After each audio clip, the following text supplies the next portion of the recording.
صلی علی رسولہ الکریم اما بعد فاعوذ باللہ من الشیطان الرجیم بسم اللہ الرحمن الرحیم۔ حضرت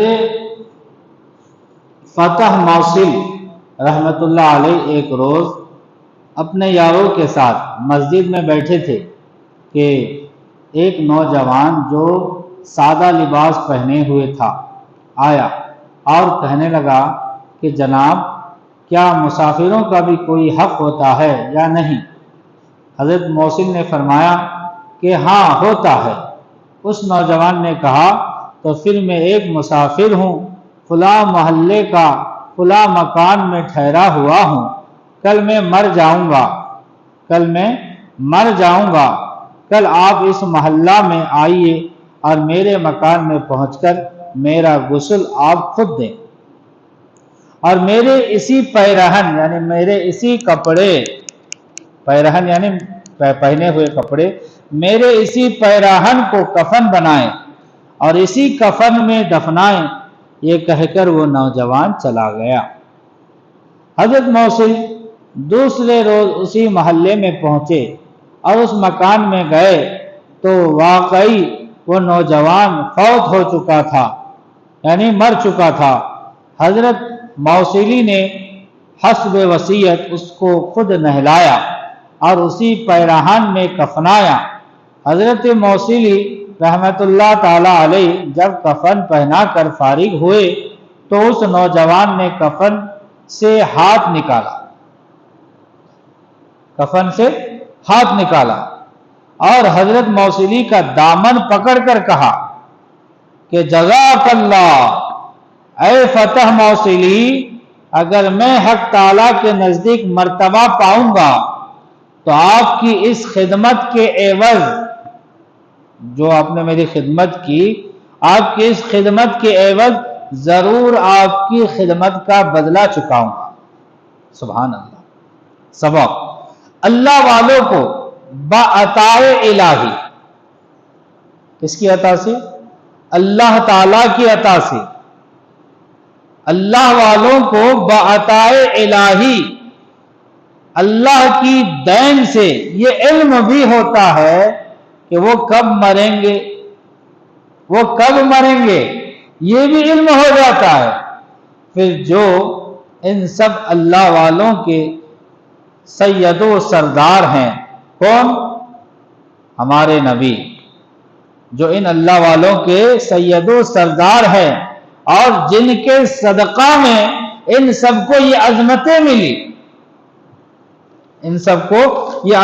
ملی، ان کا اپنا علم کس قدر وسیع ہوگا۔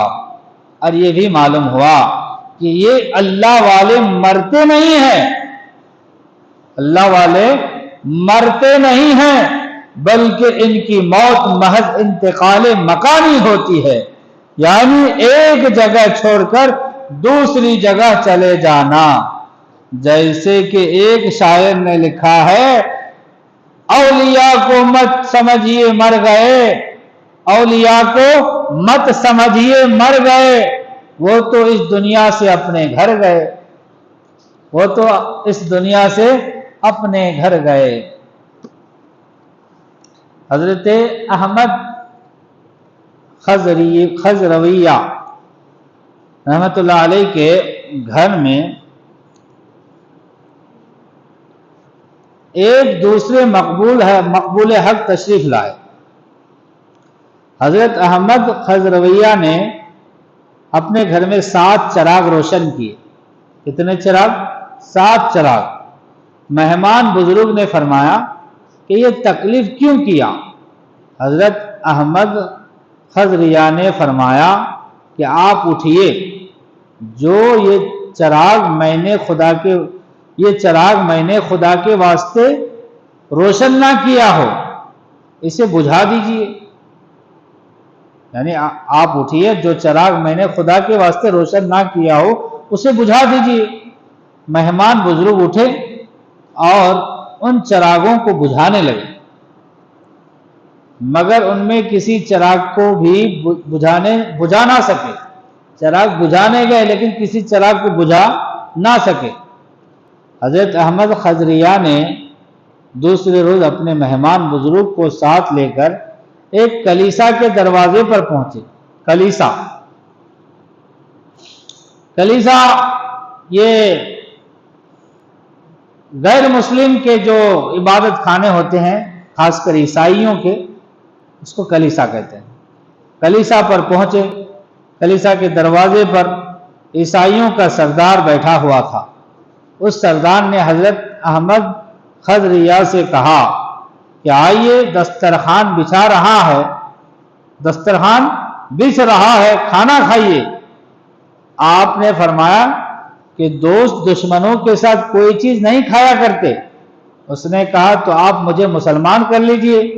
چنانچہ آپ نے اسے کلمہ پڑھا کر مسلمان کر لیا۔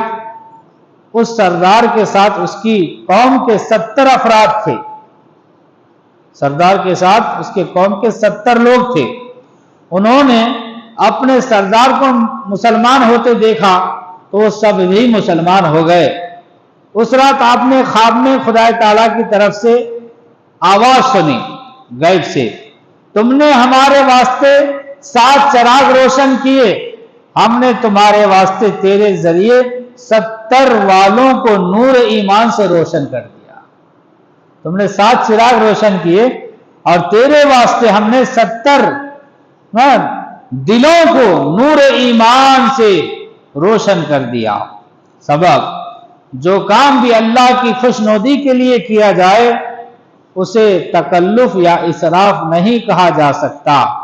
معلوم ہوا کہ عید میلاد النبی صلی اللہ علیہ وسلم کے موقع پر جو چراغاں کی جاتی ہے اس میں بجز اس کے خدا کے محبوب صلی اللہ علیہ وسلم کی خوشی کا مظاہر ہو۔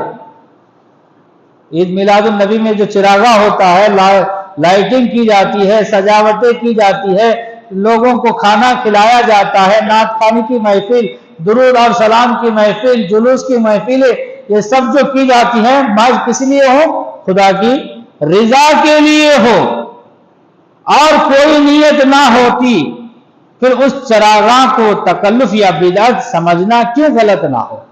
اگر کوئی اس کو غلط سمجھے، بدعت سمجھے، تو وہ سمجھنے والا کیوں بدعت نہ ہو؟